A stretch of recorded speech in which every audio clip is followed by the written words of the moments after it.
मूर्ति रहस्यम। ऋषि कहते हैं कि राजन, नंदा नाम की देवी जो नंद से उत्पन्न होने वाली है, उनकी यदि भक्तिपूर्वक स्तुति और पूजा की जाए तो वे तीनों लोगों को उपासक के अधीन कर देती हैं। उनके श्री अंगों की कांति कनक के समान उत्तम है। वे सुनहरे रंग के सुंदर वस्त्र धारण करती हैं।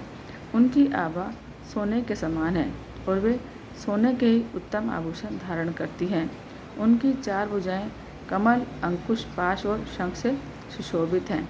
वे इंद्रा, कमला, लक्ष्मी, श्री और रक्तांबुज आसना आदि नामों से पुकारी जाती हैं। निष्पाप नरेश, पहले मैंने रक्तदंतिका नाम से जिन देवी का परिचय दिया है, अब उनके स्वरूप का वर्णन करूँगा, सुनो। वह सब प्रकार के भयों को दूर करने वाली हैं। वे लाल रंग के वस्त्र धारण करती हैं। उनके सिर का रंग भी लाल ही है और अंगों के समस्त आभूषण भी लाल रंग के हैं।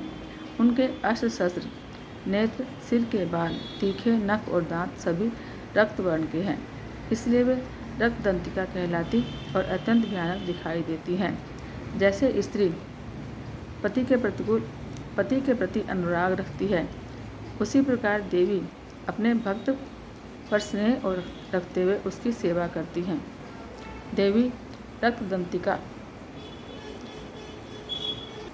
का आकार वसुधा की भांति विशाल है। उनके दोनों स्तन सुमेरु पर्वत के समान हैं। वे लंबे चौड़े, अत्यंत स्थूल और बहुत ही मनोहर है। कठोर होते हुए भी अत्यंत कमनीय हैं और पूर्ण आनंद के समुद्र हैं। संपूर्ण कामनाओं की पूर्ति करने वाले ये दोनों स्तन देवी अपने भक्तों को पिलाती है।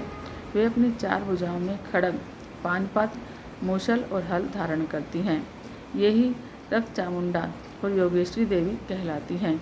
इसके द्वारा संपूर्ण चराचर जगत व्याप्त है। जो इन रक्तदंतिका देवी का भक्तिपूर्वक पूजन करता है, वह भी चराचर जगत में व्याप्त होता है। वह यथेष्ट भोगों को भोग कर अंत में देवी के साथ सायुज्य प्राप्त कर लेता है। जो हर रोज रक्तदंतिका देवी के सिर का यह स्तवन करता है, उसको वे देवी प्रेम पूर्वक संरक्षण रूप सेवा करती हैं। ठीक उसी तरह जैसे पतिव्रता नारी अपने प्रियतम पति की परिचर्या करती हैं।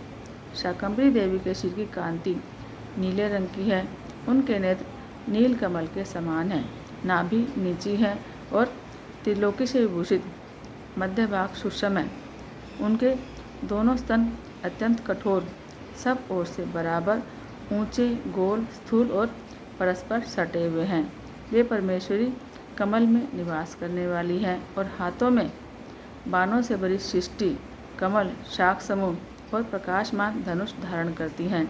वह शाख समूह अत्यंत मनोवांछित रसों से युक्त और क्षुधा, तृषा और मृत्यु के भय को नष्ट करने वाला और फूल, पल्लव, मूल आदि फलों से संपन्न है। वही शाकंभरी, शताक्षी और दुर्गा कही गई हैं। वे शोक से रहित, दुष्टों का दमन करने वाली और पाप और विपत्ति को शांत करने वाली हैं। उमा, गौरी, सती, चंडी, कालिका और पार्वती वे ही हैं। जो मनुष्य शाकंभरी देवी की स्तुति, ध्यान, जप, पूजा और वंदन करता है, वह शीघ्र ही अन्न, पान और अमृत में अक्षय फल का भागी होता है। भीमा देवी का वर्ण भी नील ही है।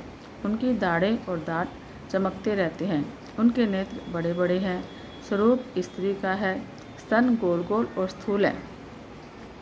वे अपने हाथों में चंद्रहास नामक खड्ग, डमरू, मस्तक और पान पात्र धारण करती हैं। वे ही एक वीरा, कालरात्रि और कामदा कहलाती और इन नामों से प्रशंसित होती हैं। भ्रामरी देवी की कांति अनेक रंग की है। वे अपने तेजोमंडल के कारण दुर्दर्श दिखाई देती हैं। उनका अंगराग भी अनेक रंग का है और वे चित्र विचित्र आभूषणों से विभूषित हैं। चित्र, भ्रमर, पाणी और महामारी आदि नामों से उनकी महिमा का गान किया जाता है।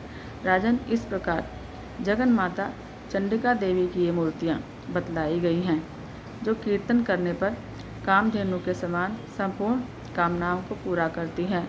यह परम गोपनीय रहस्य है। इसे तुम्हें दूसरे किसी को नहीं बताना चाहिए।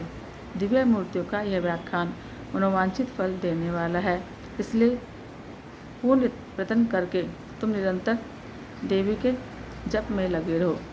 सप्तशती के मंत्रों के पाठ मात्र से मनुष्य 7 जन्मों में उपार्जित ब्रह्म हत्या के समान घोर पातकों और समस्त कल्मशों से मुक्त हो जाता है। इसलिए मैंने पूर्ण प्रयत्न करके देवी के गोपनीय से भी अत्यंत गोपनीय ध्यान का वर्णन किया है, जो सब प्रकार से मनोवांछित फलों को देने वाला है। उनके प्रसाद से तुम सर्वमान्य हो जाओगे। देवी सर्वरूपमयी है और संपूर्ण जगत देवी में है।